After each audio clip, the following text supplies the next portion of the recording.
नमस्कार दोस्तों। तो आज का जो हमारा टॉपिक है वो स्टडी इन शेंगन कंट्री है, पार्ट 2 है। पार्ट 1 मैंने अभी 1-2 दिन पहले अपलोड किया था। उसके अंदर मैंने डिस्कस किया था कि मैं ये सब 26 कंट्रीज़ की डिस्कशन करेंगे। इनकी 3 या 4 पार्ट के अंदर अपनी वीडियोस लेकर आएंगे। वहाँ पर बताएंगे बच्चों के लिए क्या क्या ऑप्शंस हैं, पोस्ट स्टडी परमिट के बारे, स्पाउस के बारे में, ट्यूशन फीसेस के बारे में, सेटलमेंट पॉलिसीज़ के बारे में। तो आज के इस पार्ट के अंदर मैं 9 कंट्रीज़ कवर करूँगा। उन 9 कंट्रीज़ के नाम बता देता हूँ। उसमें ऑस्ट्रिया है, बेल्जियम है, चेक रिपब्लिक है, डेनमार्क है, इस्टोनिया है, फ्रांस है, फिनलैंड है, जर्मनी है और ग्रीस है। ये 9 कंट्रीज़ को आज की वीडियो के अंदर हम डिस्कस करेंगे। क्राउन इमिग्रेशन को शेंगन कंट्रीज़ के साथ वर्किंग का काफ़ी अच्छा एक्सपीरियंस है। काफ़ी लंबे समय से हम शेंगन कंट्रीज़ को डील करते आ रहे हैं और जहाँ पर बहुत ज़्यादा मेहनत करनी पड़ती है अगर आपने वहाँ की पब्लिक यूनिवर्सिटीज़ में एडमिशन लेना है। जैसे इंडिया के अंदर अगर आप एज स्टूडेंट हैं तो आपको भी मालूम है मार्च अप्रैल में ही जो न्यू सेशन स्टार्ट होता है साल में एक बारी। इसी तरीके से शेंगन कंट्री का जो मेजर इनटेक है वो सितंबर का ही रहता है और कुछ कंट्री के अंदर आपको लिमिटेड प्रोग्राम्स मिल सकते हैं जन और फब इनटेक में। बट जो प्रमोटेड कंट्रीज़ हैं, जैसे मैंने बताया था माल्टा, पोलैंड, ऐसी कंट्रीज़ में आपको हर तीसरे या चौथे महीने इनटेक मिल सकते हैं। बट जो स्ट्रॉन्ग इकॉनमी, जो फाउंडर मेंबर हैं शेंगन कंट्रीज़ के, वह उन कंट्रीज़ में जो इनटेक है मेजर वो सितंबर का ही रहता है। तो जो मैंने अभी ये 9 कंट्रीज़ बताई हैं इनके बारे में हम डिस्कस करेंगे। ऑस्ट्रिया के साथ में लगा हुआ है जर्मनी। तो अगर ऑस्ट्रिया में आपने हायर स्टडीज़ के लिए जाना है तो क्राउन इमिग्रेशन के पास बहुत सारे ऑप्शंस हैं। तो वहाँ पर जो उनकी ऑफिशियल लैंग्वेज है वो भी जर्मन है। इनकी ऑफिशियल लैंग्वेज ऑस्ट्रिया वालों की, वियना इसकी कैपिटल है। तो यहाँ पर मैं आपकी प्रोफाइल देखने के बाद आपको सजेस्ट कर सकता हूँ कि आपको कौन सा यूनिवर्सिटी में और कौन से प्रोग्राम के अंदर डालना चाहिए। और ऑस्ट्रिया में एक ये ऑप्शन है कि ऑस्ट्रिया में अगर आपका एडमिशन वहाँ की पब्लिक यूनिवर्सिटीज़ में होता है तो आपको वहाँ की स्टडी फ्री ऑफ कॉस्ट मिलेगी, ऑस्ट्रिया में जितनी भी पब्लिक यूनिवर्सिटीज़ हैं। बट यहाँ पर अगर आपने बैचलर डिग्री में एडमिशन लेना है तो इनका भी जो स्कूलिंग सिस्टम है 13 ईयर्स का है जैसे जर्मनी का है। तो यहाँ पर भी बच्चे को B1 तक करना पड़ता है, फिर स्टूडेंट कॉलेज लगता है, फिर उसका मेन कोर्स स्टार्ट होता है जैसे जर्मन में है। अगर आपने जर्मन में बैचलर डिग्री में एडमिशन लेना है तो आपके पास B1 होना मैंडेटरी है। इसके विदाउट यहाँ पर एडमिशन लेना बहुत डिफ़िकल्ट है। तो अगर आप मास्टर डिग्री में एडमिशन लेना चाहते हैं तो यहाँ पर भी वही सिस्टम है कि आपकी जो बैचलर डिग्री 4 साल की होनी चाहिए। तो टेक्निकल हर एक प्रोग्राम में हम आपका इजीली एडमिशन्स वहाँ पर करवा सकते हैं। आपके परसेंटेज क्या है, आपकी IELTS क्या है। मास्टर डिग्री में हमारे पास लॉट एंड लॉट ऑप्शंस हैं। आप अपनी प्रोफाइल शेयर करें, देखने के बाद आपको मैं सजेस्ट कर सकता हूँ कि कहाँ पर आप अपना वीज़ा एडमिशन डालें। अभी आता है कि जर्मनी वीज़ा अप्लाई करने के लिए डॉक्यूमेंट्स की रिक्वायरमेंट। जर्मन में जब आपने अपना वीज़ा अप्लाई करना है तो मेन है आपके फंड्स।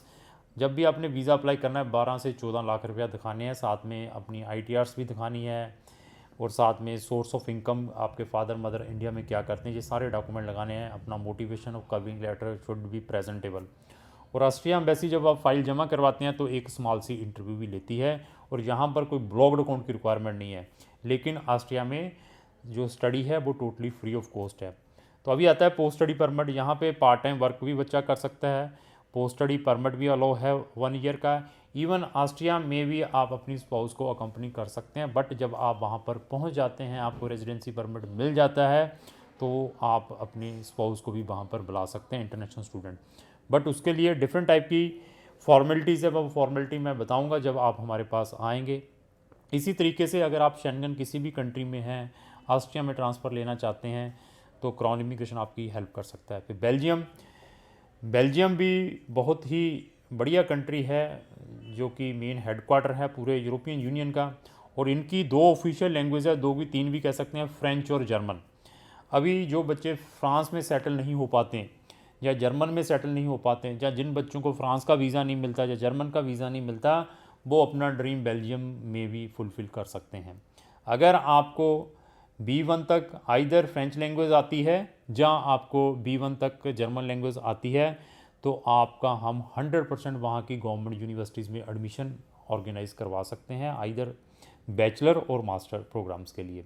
और यहाँ की जो फ़ीस है बहुत ही इकोनॉमिकल है, 3000 यूरो से स्टार्ट होकर 4000 यूरो की है, डिपेंड आप कौन सी यूनिवर्सिटी में वहाँ पर पढ़ने के लिए जा रहे हैं। तो यहाँ पर भी पोस्ट स्टडी परमिट 1 साल का मिलता है। फैमिली को अकम्पनी नहीं कर पाएंगे आप बेल्जियम के अंदर, तो अगर आपने बेल्जियम में वहाँ की गवर्नमेंट यूनिवर्सिटीज़ में अप्लाई करना है तो क्राउन इमिग्रेशन से संपर्क कर सकते हैं। IELTS मैंडेटरी है। इवन जो बैचलर वाले स्टूडेंट हैं जिन्होंने बैचलर में वहाँ पर बिजनेस में लेना है या इंजीनियरिंग में एडमिशन लेना है, उनके लिए SAT भी मैंडेटरी है अगर वहाँ की पब्लिक यूनिवर्सिटीज़ में एडमिशन लेना है। अभी आते हैं चेक रिपब्लिक। चेक रिपब्लिक के साथ भी क्राउन इमिग्रेशन को बहुत ही अच्छा एक्सपीरियंस है। इन जितनी भी मैं जो कंट्रीज़ बोल रहा हूँ इनकी हमने एक सेपरेट वीडियो भी अपने चैनल के ऊपर डाली हुई हैं।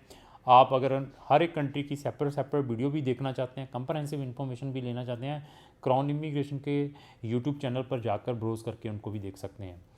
तो चेक रिपब्लिक में बहुत सारे स्टूडेंट्स का वीज़ा हम भी डालते हैं और भी कंसल्टेंट डालते हैं। अगर आपकी प्रोफिशेंसी नहीं है इंग्लिश कम्युनिकेशन तो चेक आपको वीज़ा नहीं देगा। चेक की जो वहाँ पर अच्छी यूनिवर्सिटीज़ में जब आप एडमिशन लेते हैं तो वहाँ पर भी इंटरव्यू है, और एम्बेसी वाले भी कंप्रहेंसिव इंटरव्यू लेते हैं, 20-25 मिनट बच्चे का लेवल चेक करते हैं, उसके बाद वीज़ा देते हैं। चेक के अंदर वीज़ा अपॉइंटमेंट की बहुत ज़्यादा दिक्कत है। और दूसरी प्रॉब्लम ये है कि ऑस्ट्रिया और चेक के अंदर आप ये लेकर चलिए कि यहाँ पर जो आपका वीज़े का जो डिसीज़न है उसको 2 से लेकर 3 महीने लगते हैं, बहुत ज़्यादा टाइम लेते हैं जब आप अपना वीज़ा यहाँ पर डाल देते हैं। यहाँ पर भी पोस्ट स्टडी परमिट अलो है 1 साल का जब आप अपनी स्टडी कंप्लीट कर लेते हैं। अभी आते हैं डेनमार्क के ऊपर। डेनिश इसकी ऑफिशियल लैंग्वेज है। तो डेनमार्क स्कैंडिनेवियन कंट्री है जिसको हम नॉर्डिक स्टेट कहते हैं। ये एक ऐसी कंट्री है यहाँ पर इंटरनेशनल स्टूडेंट को, वर्ल्ड के अंदर एक ऐसी कंट्री जहाँ पर इंटरनेशनल स्टूडेंट को अपने फ़ंड दिखाने की भी रिक्वायरमेंट नहीं रहती अगर आप यहाँ पर अपनी 1 साल की ट्यूशन फ़ीस ट्रांसफ़र करते हैं। तो मेजॉरिटी ऑफ जितनी भी यहाँ के यूनिवर्सिटीज़ हैं वहाँ पर जो एडमिशन लेना है तो आपके पास 6 IELTS बैंड होने चाहिए तब एडमिशन मिलता है। अगर आपके परसेंटेज 45 भी है, 40% भी है, 6 IELTS बैंड है, तब भी आपको एडमिशन मिल सकता है।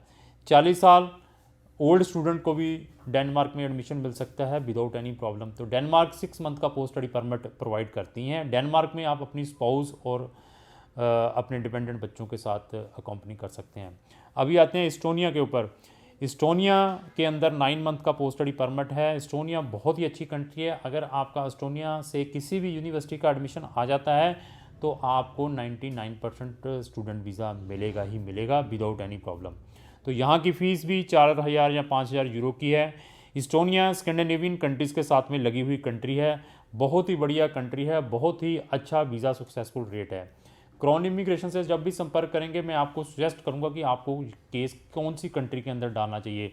बट इस्टोनिया के अंदर IELTS मैंडेटरी है, तो इंटरव्यू भी आती है, यूनिवर्सिटीज़ भी लेती हैं, तो यहाँ पर एम्बेसी भी लेती है। इस्टोनिया के बाद हमारे पास आते हैं फ्रांस और फिनलैंड। फ्रांस भी बहुत ही अच्छी कंट्री है। फ्रांस में अगर स्टडी करने के लिए जाना है तो फ्रांस एक ऐसी कंट्री है पूरे शेंगन के अंदर जो सबसे ज़्यादा पोस्ट स्टडी परमिट प्रोवाइड करती है 2 साल का after completion of study.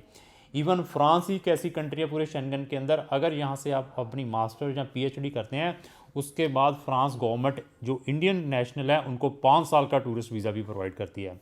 France में अगर आपने पब्लिक यूनिवर्सिटीज़ में एडमिशन लेना है तो आपके जो परसेंटेज है 75% से ज़्यादा होने चाहिए, 6 IELTS बैंड होने चाहिए, तो वहाँ पर आपको पब्लिक यूनिवर्सिटीज़ में एडमिशन मिल सकता है। इवन अगर आपके पास फ्रेंच का B1 लेवल है तो हम आपका 100% फ्रांस की यूनिवर्सिटीज़ में एडमिशन ऑर्गेनाइज करवा सकते हैं। उनकी जो फ़ीस है 1000 यूरो से लेकर 3000 यूरो की है, ये भी आप एक बड़ा बेनिफिट ले सकते हैं। लेकिन हमारी मार्केट के अंदर 90% कंसल्टेंट वहाँ की प्राइवेट यूनिवर्सिटीज़ में बच्चों को भेजते हैं जहाँ पर 9-9000 यूरो की फ़ीस है। दे आर नॉट बॉदर, वो सिर्फ अपना एडमिशन ही बांटते हैं और फीसें लेते हैं, और बहुत सारे बच्चों की वहाँ पे फ़ीस भी पड़ी है, बहुत सारे बच्चों की रिजेक्शंस भी आती हैं जब वो ऐसा वीज़ा डाल देते हैं। तो मैं फिर बताया, हम फैक्ट बताकर आपका केस लेंगे। फिनलैंड के बारे में, ये भी स्कैंडिनेवियन कंट्री है, 1 साल का पोस्ट स्टडी परमिट प्रोवाइड करती है इंटरनेशनल स्टूडेंट्स को।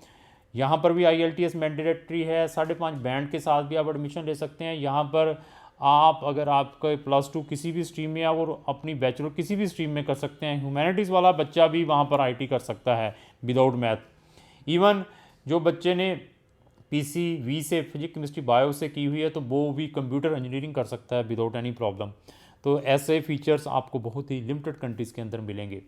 तो यहाँ पर भी आप अपने स्पाउस और डिपेंडेंट बच्चों को डायरेक्टली ले जा सकते हैं। इस्टोनिया में भी आप अपने स्पाउस और डिपेंडेंट बच्चों को ले जा सकते हैं जब वहाँ जाने के बाद आपको आपका रेजिडेंसी परमिट मिल जाता है। अभी आते हैं जर्मन, जो कि बहुत ही यूनिक कंट्री है। यहाँ पर भी ये सेकंड नंबर पर पूरे यूरोपियन कंट्रीज़ के अंदर है, जो कि 18 मंथ का पोस्ट स्टडी परमिट प्रोवाइड करती हैं। बट यहाँ पर एक हर्डल है, हर एक स्टूडेंट्स को जहाँ ब्लॉग्ड अकाउंट खुलवाना पड़ता है 10,000 और 500 यूरो का, जिस भी स्टूडेंट ने वहाँ पर जाना है। तो यहाँ पर आप अपनी स्पाउस को अकम्पनी नहीं कर पाएंगे। और हम यहाँ पर सिर्फ पब्लिक यूनिवर्सिटीज़ में एडमिशन करवाते हैं, जितनी भी मैंने ये कंट्रीज़ बताया। और हमारे मेजोरिटी ऑफ 90% स्टूडेंट जो कंसल्टेंट हैं वो बच्चों को सिर्फ वहाँ की प्राइवेट यूनिवर्सिटीज़ में भेजते हैं, जिनकी फ़ीस 10-10, 12-12 हज़ार यूरो हैं। तो यहाँ पर भी स्पाउस अलाउ नहीं है, आप अपने स्पाउस को नहीं ले आ पाएंगे। अभी आते हैं हम ग्रीस के ऊपर। ग्रीस में भी आप वहाँ की अच्छी अच्छी यूनिवर्सिटीज़ में एडमिशन ले सकते हैं गवर्नमेंट की। उनकी भी फीस 3-3, 4-4 हज़ार यूरो की है। यहाँ पर भी 1 साल का पोस्ट स्टडी परमिट मिलता है। प्रोफाइल देखने के बाद मैं बता सकता हूँ आपको अपनी प्रोफाइल कौन सी कंट्री के अंदर डालनी चाहिए, आपका क्या बजट है, क्या टेस्ट है। ये आज 9 कंट्रीज़ मैंने कवर की थी। आने वाली 2 जो अनदर वीडियोज़ रहेंगी, मैं अनदर 9 कंट्रीज़ कवर करके पूरी 26 कंट्रीज़ को मैं कवर करूँगा। वैसे 27 बन जाती हैं, साथ में यूरोपियन भी 4 कंट्रीज़ को लेकर आऊँगा। तो वो हमारे टिप्स के ऊपर हैं, इन सब कंट्रीज़ की इंफॉर्मेशन देखने के बाद सजेस्ट कर सकते हैं। अगर आप मेरी रेगुलर डेली एक वीडियो देखना चाहते हैं जो बिल्कुल इन्फॉर्मेटिव रहती है, तो आप मेरे चैनल को सब्सक्राइब, साथ में लगे बेल आइकन को जरूर पुश करें। तो लास्ट में मेरी यही रिक्वेस्ट है, अगर आपको जो मेरी वीडियो अच्छी लगी तो लाइक एंड शेयर करना ना भूलें। Thank you.